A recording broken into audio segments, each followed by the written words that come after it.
8월 16일 수요일 아침 안 목사와 함께하는 매일 성경 큐티를 시작하겠습니다. 오늘의 말씀은 예레미야 21장 1절부터 14절 말씀입니다. 오늘도 본문 해설, 본문 묵상, 적용 질문, 삼행시 요약 순으로 진행하도록 하겠습니다. 먼저는 본문 해설입니다. 본문의 배경이 되는 시대는 이제 남유다가 바벨론에 의해 멸망당하기 직전의 상황입니다.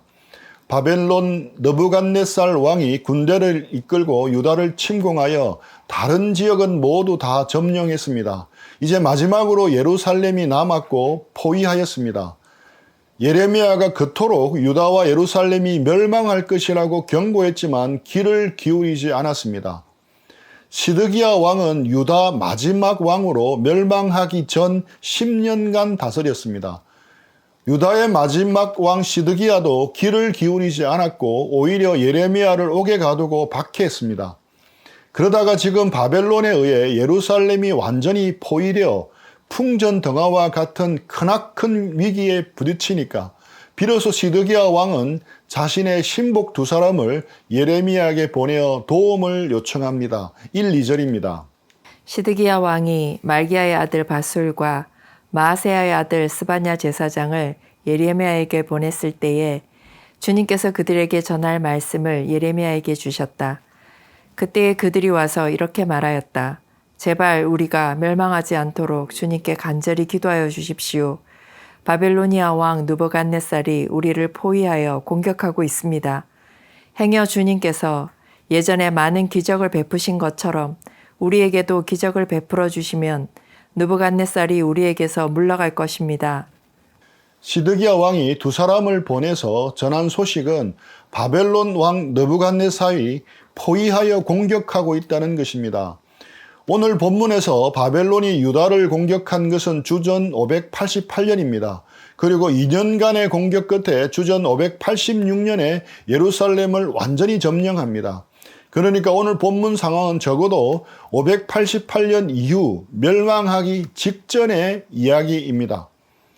풍전등화와 같이 절박했기에 시드기야는 예레미야 선지자에게 사람을 보내서 기도해 달라는 것입니다. 혹시 주님께서 기적을 베풀어 주신다면 포위한 바벨론 군대가 물러갈 것임을 기대하고 있습니다. 이에 예레미야가 대답합니다. 예레미야가 그들에게 대답하였다. 시드기야 왕에게 가서 이렇게 전하시오. 주 이스라엘의 하나님이 말한다. 너희는 지금 성벽을 에워싸고 공격하는 바벨로니아 왕과 갈대아 군대에게 맞서서 싸우려고 무장을 하고 있으나 내가 너희가 가지고 있는 모든 전쟁 무기를 회수하여 이 도성 한가운데에 모아놓겠다. 지금 남유다가 바벨론 군대와 맞서 싸우겠다고 무장하고 준비하고 있지만 하나님은 그 모든 무기를 다 회수해 버리겠다고 하십니다. 내가 직접 너희를 공격하겠다. 이 분노, 이 노여움, 이 우라를 참을 수가 없어서 내가 팔을 들고 나의 손과 강한 팔로 너희를 치고 그리고 두렵고 무서운 말씀을 합니다. 내가 직접 너희를 공격하겠다. 하나님께서 직접 공격하겠다고 하십니다.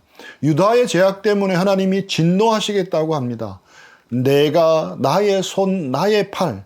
여기서 내가는 바벨론이 아니라 하나님입니다. 겉으로 보기에는 지금 바벨론 군대가 공격하고 있는 것처럼 보이지만 사실 이스라엘을 치시는 주체는 바로 하나님임을 강조하고 있습니다. 그 결과 어떻게 되었습니까? 사람이나 짐승을 가리지 않고 이 도성에 사는 모든 것을 칠 것이니 그들이 무서운 연병에 걸려 몰살할 것이다. 사람뿐만 아니라 예루살렘 안에 있는 짐승까지도 모두 무서운 연병에 걸려 몰살할 것이라고 말씀합니다. 나 주의 말이다. 그런 다음에 연병과 전쟁과 기근에서 살아남은 이 도성의 사람들, 곧 유다 왕 시드기야와 그의 신하들과 백성을 바빌로니아 왕 느부갓네살의 손과 그들의 원수들의 손과 그들의 목숨을 노리는 사람들의 손에 포로로 넘겨주겠다. 느부갓네살은 포로를 조금도 가련하게 여기지 않고 조금도 아끼지 않고 무자비하게 칼로 쳐 죽일 것이다. 그래도 전염병과 전쟁과 기근에서 용케 살아남은 사람이 있습니다. 그들은 어떻게 됩니까? 바벨론 왕 느부갓네살에게 포로로 끌려가게 됩니다. 그런데 느부갓네살은 그 포로를 조금도 아끼지 않고 무자비하게 칼로 죽일 것입니다. 너는 이 백성에게 이렇게 전하여라. 나 주가 말한다. 내가 너희 앞에 생명의 길과 죽음의 길을 둔다. 그런데 이런 죽음의 길과 달리 생명의 길이 있음을 예레미야는 말합니다. 그 생명의 길이 무엇입니까? 이 도성 안에 머물러 있는 사람은 전쟁이나 기근이나 연병으로 죽을 것이다. 그러나 지금 너희를 에워싸고 있는 바빌로니아 군대에게 나아가서 항복하는 사람은 죽지 않을 것이다. 그 사람은 적어도 자신의 목숨만은 건질 것이다. 바벨론 군대에게 항복하고 투항하는 것입니다. 그런 사람은 적어도 목숨만은 건질 것이라고 말씀합니다. 나는 복을 내리려고 해서가 아니라 재앙을 내리려고 이 도성을 마주보고 있는 것이다. 이 도성은 바빌로니아 왕의 손에 들어갈 것이고 그는 이 도성을 불질러 버릴 것이다. 나 주의 말이다. 지금 하나님이 예루살렘을 마주해서 바라보고 계십니다. 그런데 복을 주시기 위해서 바라보시는 하나님이 이제는 재앙을 내리시기 위해 마주해서 바라보시는 겁니다. 바벨론 왕에게 온전히 패하고 불에 탈 것을 말씀합니다. 이제 유다 왕실에 말한다. 너희는 나 주의 말을 들어라. 그리고 이어서 예레미야는 유다 왕실에 대해서 주신 말씀을 전합니다. 다윗의 왕가는 들어라. 나 주가 말한다. 아침마다 공의로운 판결을 내려라. 너희는 고통받는 사람들을 구하여 주어라. 억압하는 자들의 손에서 그들을 건져 주어라. 그렇지 않으면 그들의 악행 때문에 나의 분노가 불처럼 일어나서 불탈 것이니 아무도 끌 수 없을 것이다. 유다의 왕가는 다윗의 왕가입니다. 이 다윗의 왕가가 약속의 땅에 거주하면서 내어야 할 임차료가 있다는 것입니다. 그 임차료는 바로 미시파트와 체데크입니다. 공평과 정의입니다. 공의로운 판결을 해야 하고 고통받고 억압받는 사람들을 건져주어야 합니다. 그런데 그 임차료를 내지 않으면 가나안에 있었던 아모리 족속들처럼 남유다 다윗의 왕가도 쫓겨날 것입니다. 하나님의 진노가 불처럼 일어나서 다 태워버릴 것입니다. 아무도 이것을 끌 수가 없습니다. 골짜기로 둘러싸인 우뚝 솟은 바위산에서 사는 자들아, 우리를 습격할 자가 누구며 우리가 숨은 곳에까지 쳐들어올 자가 누구냐 한다마는 이제 내가 너희를 치겠다. 나 주의 말이다. 나는 너희의 행실에 따라 너희를 벌하겠다. 나 주의 말이다. 내가 바로 예루살렘의 숲에 불을 질러 그 주변까지 다 태워버리겠다. 이 부분은 유다 백성들, 예루살렘 거민들에게 하는 말씀입니다. 그들도 다윗의 왕가처럼 동일합니다. 미시파트와 체데크라는 임차료를 내지 않는다면 그들도 예외가 될 수는 없는 것입니다. 아무리 견고한 요새에서 방어를 한다고 해도, 아무리 안전하다고 큰 소리치며 확신한다 해도 막을 수 없습니다. 왜냐하면 하나님의 진노는 막을 수 없기 때문입니다. 모두 다 태워버리시겠다고 말씀합니다. 다음은 본문 묵상입니다. 오늘 묵상해 볼 제목은 응답받는 기도의 원리입니다. 오늘 본문에 나오는 시드기야와 히스기야의 기도를 비교해 봄으로써 응답받는 기도의 원리에 대해서 묵상하기를 원합니다. 시드기야와 히스기야의 기도에는 공통점이 있습니다. 먼저 두 사람 모두 유다의 왕이었습니다. 히스기야는 16대 왕이었고 시드기야는 마지막 23대 왕이었습니다. 대략 100여 년의 차이가 있습니다. 둘째, 두 사람 모두 적군에 의해 예루살렘이 포위되는 절박한 위기 속에 있었습니다. 히스기야는 100년 전 아수르군에 의해서 포위를 당했고 시드기야는 지금 바벨론 군에 의해서 포위를 당했습니다. 셋째, 두 사람에게는 모두 하나님의 말씀을 전해주는 선지자, 예언자들이 있었습니다. 히스기야에게는 이사야 선지자가 있었고 시드기야 왕에게는 예레미야가 있었습니다. 넷째, 위기 상황 속에서 두 사람 모두 기도를 했다는 것입니다.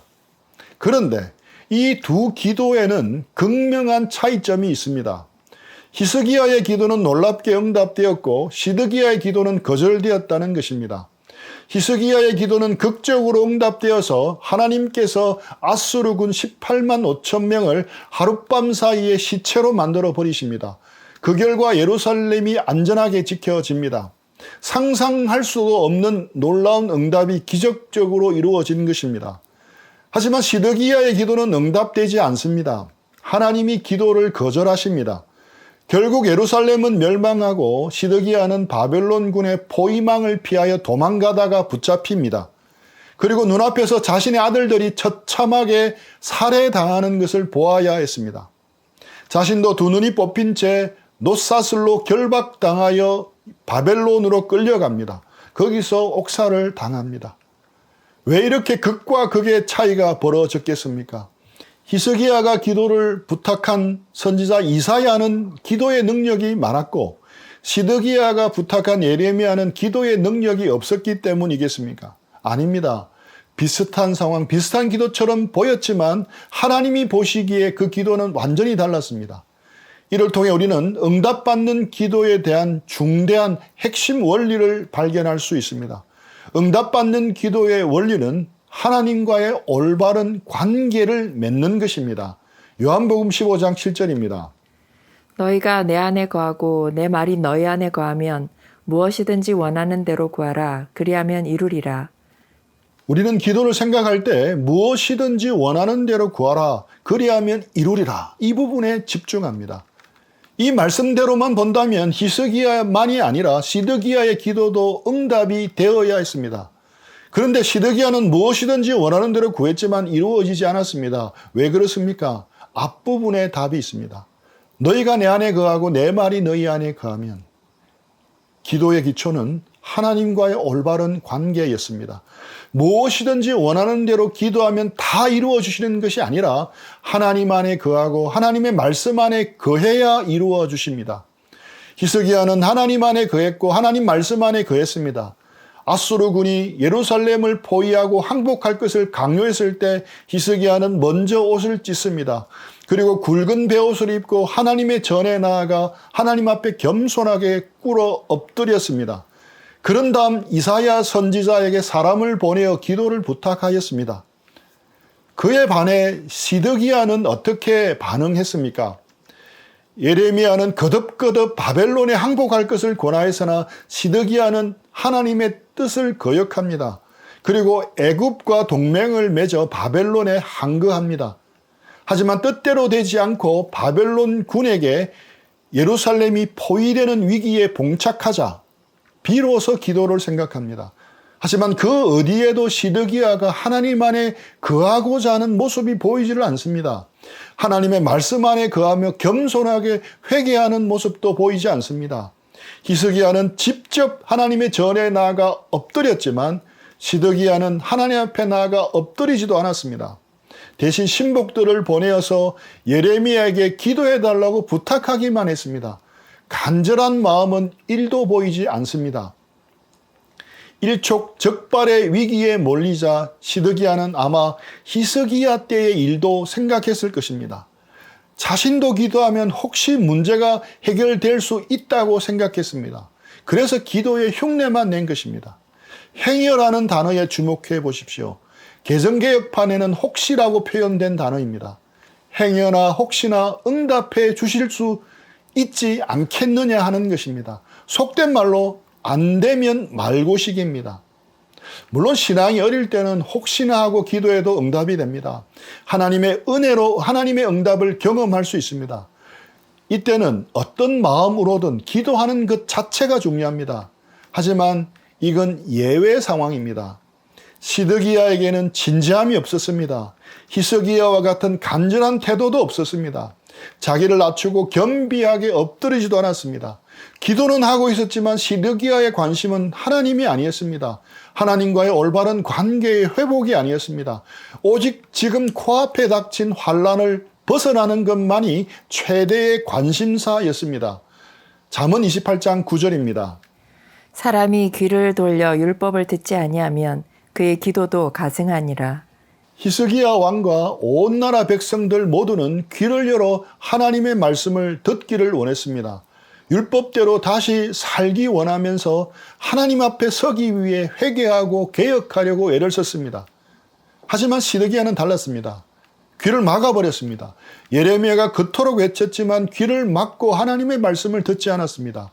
왕만이 아니라 온 나라 전체가 타락하고 배교했습니다. 죄악에 빠져서 도무지 회개할 생각이 없었습니다.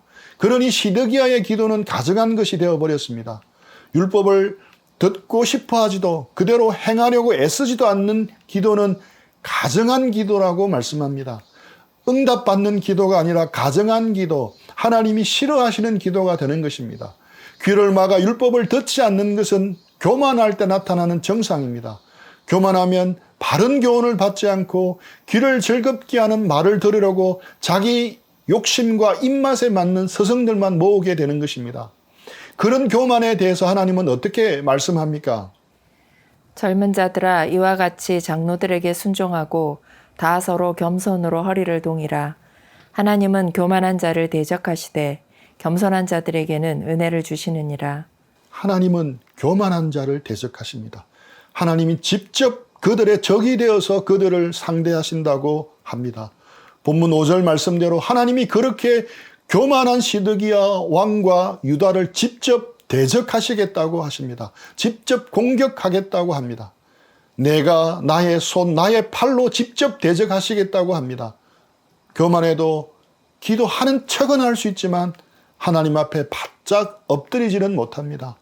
시드기야는 다른 외교적인 방법과 인간적인 술수를 써도 안 되니까 어쩔 수 없어서 기도하는 척만 했습니다. 겸손은 하나님 앞에 바짝 엎드리는 겁니다. 히스기야는 자신의 연약함을 인정하고 하나님 앞에 바짝 엎드렸습니다. 하나님 위에 다른 방법을 구하지 않고 오직 하나님 앞에 엎드렸습니다. 말씀 앞에 회개했습니다. 하나님의 능하신 손 안에서 겸손했습니다. 교만해도 말씀을 들을 수는 있지만 자기 욕심과 입맛에 맞는 말씀만 순종합니다. 하나님이 무엇을 말씀하시든 듣고 회개하고 말씀대로 살려고 돌이키는 것이 겸손입니다. 이렇게 겸손할 때 하나님이 높이시는 것입니다. 그러므로 하나님의 능하신 손 아래에서 겸손하라. 때가 되면 너희를 높이시리라. 히스기야처럼 겸손할 때 하나님이 높이십니다. 그의 기도에 기적적으로 응답하신 것입니다. 아침에 기도하지 않고 말씀을 묵상하지 않고도 아무렇지 않게 하루를 잘 살 수 있다고 생각하십니까? 이는 교만한 태도입니다. 하나님의 도우심이 없이는 하루를 제대로 살 수 없다는 마음으로 기도해야 합니다. 하나님의 인도하심이 없이는 제대로 할 수 없다는 마음으로 말씀을 보아야 합니다. 그럴 때 우리는 하나님과 올바른 관계를 맺을 수 있고 응답받는 기도의 삶을 살 수 있는 것입니다. 시드기야처럼 살고 싶습니까? 하나님의 도우심이 없어도 하루를 잘 살 수 있다고 생각하고 기도하지 마십시오. 하나님의 인도하심이 없어도 잘만 살 수 있다고 생각하고 성경을 보지 마십시오. 말씀을 듣고 순종하려고 굳이 애쓰지 마십시오. 히스기야와 시드기야의 차이는 평소에는 잘 드러나지 않습니다. 하지만 비가 내리고 바람이 불고 홍수가 나는 인생의 위기 상황 속에서는 두드러지게 차이가 납니다. 시드기야처럼 완전히 무너지기도 하고 히스기야처럼 극적으로 회복되고 일어설 수도 있습니다. 하나님과의 올바른 교제 안에 거하십시오. 그러면서 무엇이든지 원하는 대로 구하여 풍성한 기도 응답을 누리는 하루가 되기를 축복합니다. 적용 질문 드리겠습니다. 첫째, 현재 가지고 있는 간절한 기도의 제목은 무엇입니까? 그것에 대한 하나님의 뜻을 구해 보십시오. 응답받는 기도의 삶을 위해서 변화되어야 할 부분은 무엇입니까? 적용 질문을 스스로에게 던지면서 기도하며 묵상하고 적용하는 시간들 가지겠습니다.